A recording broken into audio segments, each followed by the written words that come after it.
రాష్ట్రంలోని విద్యార్థుల స్కాలర్షిప్లు, ఫీజు రియంబర్స్మెంట్ బకాయిలను వెంటనే విడుదల చేయాలని జాతీయ బీసీ సంక్షేమ సంఘం అధ్యక్షుడు ఎంపీ ఆర్ కృష్ణయ్య ప్రభుత్వాన్ని డిమాండ్ చేశారు.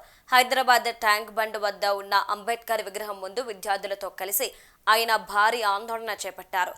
కృష్ణయ్య మాట్లాడుతూ ఫీజుల కోసం విద్యార్థులు బ్యాంకుల చుట్టూ తిరగాల్సిన పరిస్థితి రావడం దురదృష్టకరమన్నారు. రాష్ట్రంలో కొత్తగా మరో 119 బీసీ గురుకులాలు, 100 కాలేజీ హాస్టళ్లను వెంటనే మంజూరు చేయాలని కోరారు.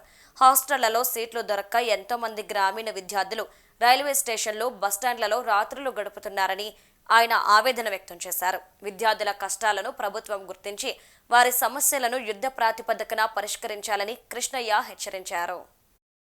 కాలేజ్ కోర్సులు చదువుతున్న రాష్ట్రంలో ఉన్నటువంటి inter, degree, PG, engineering, pharmacy, medicine అన్ని కోర్సులు చదువుతున్న బీసీ విద్యార్థుల యొక్క ఫీజులను చెల్లించకుండా దాదాపు 14 లక్షల మంది విద్యార్థుల యొక్క ఫీజులు 8,000 నుంచి 9,000 బకాయిలు ఉన్నాయి.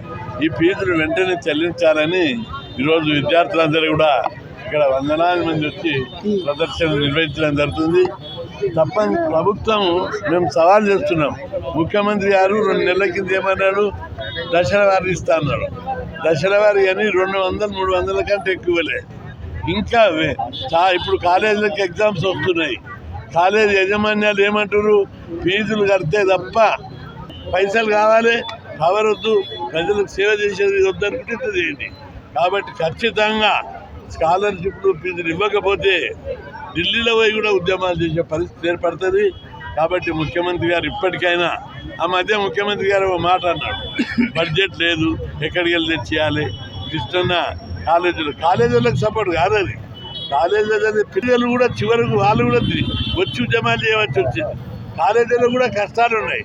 ఫీజుల బడ్జెట్ ఇవ్వకపోవడం వల్ల కాలేజ్ లెక్చరర్ల జీతాలు ఎక్కడికి వెళ్ళి ఇస్తారు, రెంటెడ్ బిల్డింగ్ ఎట్టిస్తారు, మెయింటెనెన్స్, కరెంటు ఛార్జీలు, మెయింటెనెన్స్ ఏ విధంగా చేస్తారు, హాస్టల్ ఎట్లా మెయింటైన్ చేస్తారు, ఇట్లా వాళ్ళకు కూడా పుట్టిన కష్టాలు ఉన్నాయి. కాలేజీలు వస్తే వాళ్ళని బెదిరించి, యజమాన్యాలను బెదిరించి నోరు మోయించారు. మమ్మల్ని నోరు మోయించలేవు, బెదిరించలేవు, మీ నోరు మోయిస్తాం. ఖబర్దార్. ముఖ్యమంత్రులను జల్గా వెంకటరావు నుంచి చూస్తున్నా. ఏ ముఖ్యమంత్రి కూడా ఇట్లా చేయలేడు. ప్రజల ఉద్యమాలకు స్పందించే వాళ్ళు స్పందించి డిమాండ్లు ఏమున్నాయో పిలిచి చర్చలు జరిపి కొత్త స్కీములు పెట్టారు.